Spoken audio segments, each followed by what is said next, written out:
अस्सलाम वालेकुम जी। आज का लेक्चर हमारे पास है वर्क एनर्जी थ्योरम के बारे में। हम इसका एक जनरल प्रूफ भी देखेंगे और देखेंगे कि वर्क एनर्जी थ्योरम की लिमिटेशन क्या है, कहां पे हम इसे इस्तेमाल नहीं कर पाते। तो ये जनाब आज का हमारा टॉपिक है। तो work energy theorem main heading है। तो हम क्या कहेंगे कि भाई एक बॉडी पे जो वर्क डन है नेट फोर्स की वजह से वो इक्वल होगा change in kinetic energy of a body. ठीक है। अब ये इन जनरल बात कर देता हूं कि ये जरूरी नहीं, काइनेटिक एनर्जी पोटेंशियल एनर्जी के बारे में भी कर सकते हैं। वो जब हम पोटेंशियल एनर्जी वाले पोर्शन में पहुंचेंगे तो वहां पे देखेंगे कि work energy theorem for potential energy भी होता है। फिर वक्त हम चुके काइनेटिक एनर्जी वाला पोर्शन पढ़ रहे हैं, तो इस हिस्से के लिहाज से हम इसे डिस्कस करने वाले हैं।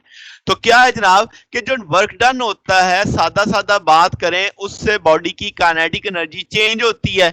अब अगर आप अपने ज़हन में सोचो कि वर्क और काइनेटिक एनर्जी को जरा बराबर बराबर रखो, तो काइनेटिक एनर्जी में 1/2 कांस्टेंट, मैस कांस्टेंट, तो इसका मतलब वेलोसिटी में बदलाव आता होगा।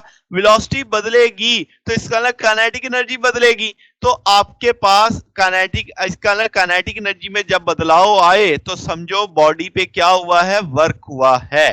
ठीक है जनाब। अब इसका मतलब ये है कि जब हम किसी बॉडी पे वर्क करते हैं तो उसकी स्टेट चेंज करते हैं। अगर वो रेस्ट पे था तो वो चलना शुरू करेगा, यानी उसकी वेलोसिटी में बदलाव आएगा। अगर वो मूव कर रहा था तो उसकी वेलोसिटी और बढ़ जाएगी, यानी एक्सेलरेट करेगा, यानी वेलोसिटी में बदलाव आएगा। तो वर्क डन करने से बॉडी की स्टेट में चेंज आने वाला है, चाहे वो रेस्ट है चाहे वो मोशन में है। ठीक हो गया जनाब। तो ये न्यूटन का सेकंड लॉ लगेगा, F is equal to M में। लेट्स से मेरे पास एक बॉडी है जिसका मैस m है, आप समझो उसकी इनिशियल पोजीशन xi है और वो आपके उस पर एक फोर्स लग रही है, दैट इज F नेट कह लो आप इसे। तो उससे बॉडी की यानी स्टेट चेंज होती है, बॉडी एक्सेलरेट कर रही है, यानी उसकी वेलोसिटी में इजाफा हो रहा है। तो जनाब अब आपके पास इस एक्शन ऑफ फोर्स से मैंने कहा वेलोसिटी के क्या हो रहा है, चेंज आ रहा है। वी आई थी वी एफ हो गई, उसकी इनिशियल पोजीशन एक्स आई थी, फाइनल पोजीशन उसकी एक्स एफ हो गई। अब अगर मैं वर्क डन देखूं तो आप कहोगे भाई W is equal to F D होता है, क्योंकि जिस सिंथ में फोर्स लग रही है उसी सिंथ में हम जा रहे हैं, तो cos 0 तो 1 कंसीडर हो जाएगा। तो एफ नेट बराबर आ जाएगा एक्स एफ माइनस एक्स आई, यानी फाइनल माइनस इनिशियल। तो डिस्प्लेसमेंट मिल जाएगा एस, जिसे आप देख सकते हैं यहाँ पे फिग में। तो आपके पास एफ नेट किसके बराबर है, एम ए के, वो वैल्यू लग जाएगी यहाँ पे। तो आपके पास एक्सेलरेशन कांस्टेंट है। क्यों? क्योंकि आप कहेंगे V F minus V A is equal to 2as। यहां से आप क्या करने वाले हो कि जनाबे वाला आपके पास जो s की वैल्यू है जो आपको इस फिक्स से नजर आ रही है वो वैल्यू प्लेस कर देंगे, यहां से एक्सेलरेशन आपको मिल जाएगा। ठीक होगी जनाब। तो आपके पास इस एक्सेलरेशन की वैल्यू अगर हम वहां पे प्लेस करें इक्वेशन 2 में, तो आप देखेंगे ये एक्स एफ माइनस एक्स आई से कट जाएगा, 1/2 को अरेंज कर दें तो m इनसाइड जरब खा जाएगा, 1/2 mvf square minus 1/2 mvi square आ जाएगा, जो कि काइनेटिक एनर्जी का टूल बन जाता है आपके पास। तो इसका मतलब final kinetic minus initial kinetic energy आ जाएगी। तो वर्क की वजह से काइनेटिक एनर्जी में क्या आया, चेंज आया। तो ये चीज हम कहलाते हैं मैथमेटिकल है, मैथमेटिकल फॉर्म है किसकी, वर्क एनर्जी प्रिंसिपल की। अब इसमें एक अहम बात समझने वाली है कि जब भी सिस्टम पे पार्टिकल पे यानी सिस्टम पे फोर्स एक्ट करती है, एक पार्टिकल पे फोर्स एक्ट करती है और उसकी वेलोसिटी में बदलाव नहीं आता, वेलोसिटी उसकी सेम रहती है, यानी वेलोसिटी कांस्टेंट रही, तो वेलोसिटी में चेंज नहीं आ रहा, तो हम कहेंगे उसकी काइनेटिक एनर्जी में भी कोई चेंज नहीं आएगा। तो हम कहेंगे नेट वर्क डन, उसकी काइनेटिक एनर्जी में भी चेंज नहीं आएगा, तो हम कहेंगे नेट वर्क कितना हो जाएगा, उसका नहीं होगा, क्योंकि वर्क होने से काइनेटिक एनर्जी में चेंज आना है। ठीक होगी बात। तो इसका काइनेटिक एनर्जी नहीं बदलती तो इसका नेटवर्क भी जीरो हो जाएगा, यानी जब वेलोसिटी कांस्टेंट रहती है तो वर्क एनर्जी प्रिंसिपल के अकॉर्डिंग हम मानते हैं कि नेटवर्क जीरो आ रहा है हमारे पास।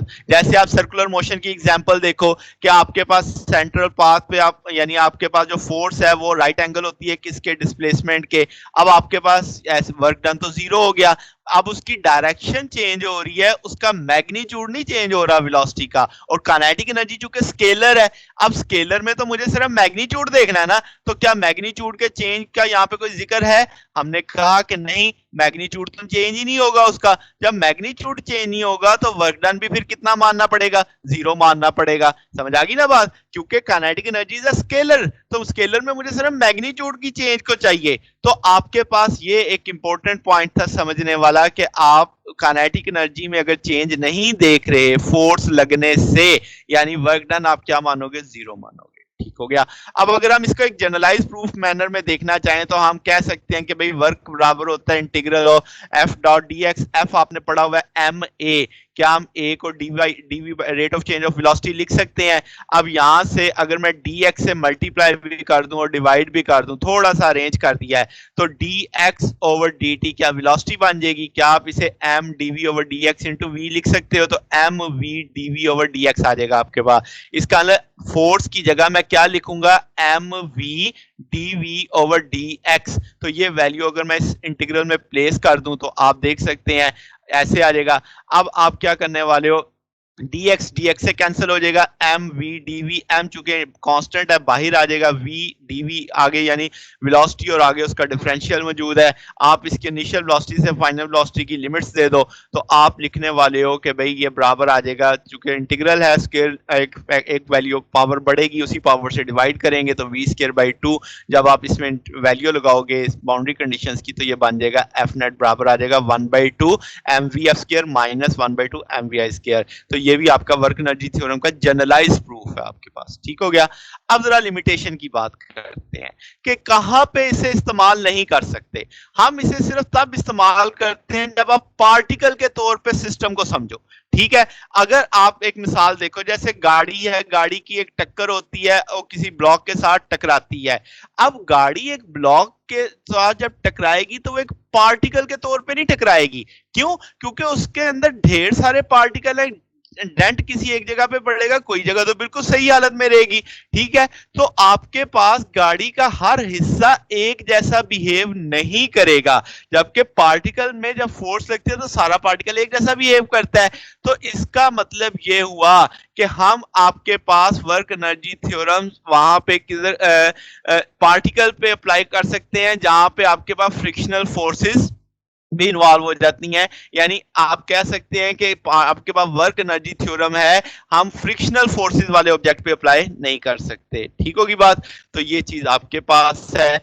तो जनाब अगर आपको इसमें सादा सा कंसेप्ट था, न्यूमेरिकली बहुत इंपॉर्टेंट है, शॉर्ट क्वेश्चन के लिहाज से बहुत इंपॉर्टेंट है। काफी इसमें जो एनर्जी चेंजेस का जब आपके पास जिक्र आता है, जब हम देखते हैं कि वर्क करने से एनर्जी में चेंज आता है तो वर्क एनर्जी प्रिंसिपल का हवाला जरूर दिया जाता है।